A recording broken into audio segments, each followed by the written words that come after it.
এই হলো বীজ তৈরি হলো পাউডারের মতো। একবার এটা যখন মিক্স করে দেওয়া হবে। আসসালামু আলাইকুম। আজ আমি দেখাবো কিভাবে তৈরি হয় বিখ্যাত খেজুর পাটালি। পল্লী দর্শন চ্যানেলের সাথেই থাকুন। শীত মানেই খেজুরের রস, গুড় আর পাটালির উৎসব। আর এই গুড় তৈরিতে যশোর ঝিনাইদহের গাছের হাতের জাদুর কোনো তুলনা নেই। চলুন দেখি কিভাবে এক কড়াই কাঁচা রস থেকে ধাপে ধাপে তৈরি হয় আমাদের সবার প্রিয়। এখন বড় বড় ফোট উঠছে, এখন জোরে জোরে নাড়া দিতে হবে, নাই পুড়ে যেতে পারে। আর এই যে সরাসরি আমি নাড়ছি আর যে একটা ঘ্রাণ পাচ্ছি, এই ঘ্রাণ কিন্তু একমাত্র উপস্থিত না থাকলে এই ঘ্রাণ কিন্তু পাওয়া যাবে না। ওরে আলহামদুলিল্লাহ, যে ঘ্রাণ! রস জাল হওয়ার পর এক পর্যায়ে আরো ঘন হয়ে ওঠে। যখন সোনালী বর্ণ ধারণ করে তখন বড় বড় ফোঁট ওঠে।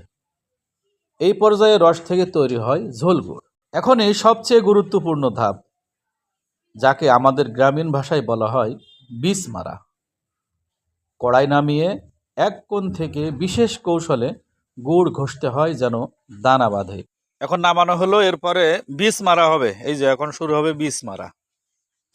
এটা কিন্তু বীজ, আবার বিষ না যে বিষ মারা হইলো এরকম না, মানে বীজ মারা হবে। এই যে বীজ মারা হচ্ছে। আপনি বিসমিল্লাহ বলে শুরু করেছেন তো? হ্যাঁ, আপনি ইমানদার মানুষ তো, এটা তো বিসমিল্লাহ তো বলবেনই।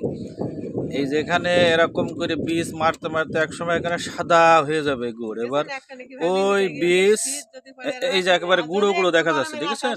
এই যে এই ধাপটি পাটালির সঠিক গঠন আর স্বাদ নিশ্চিত করে।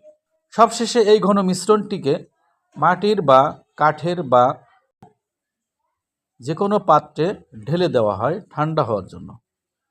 কিছুক্ষণ পরে তৈরি হয়ে যায় আমাদের সবার প্রিয় সুগন্ধি খেজুরের পাটালি।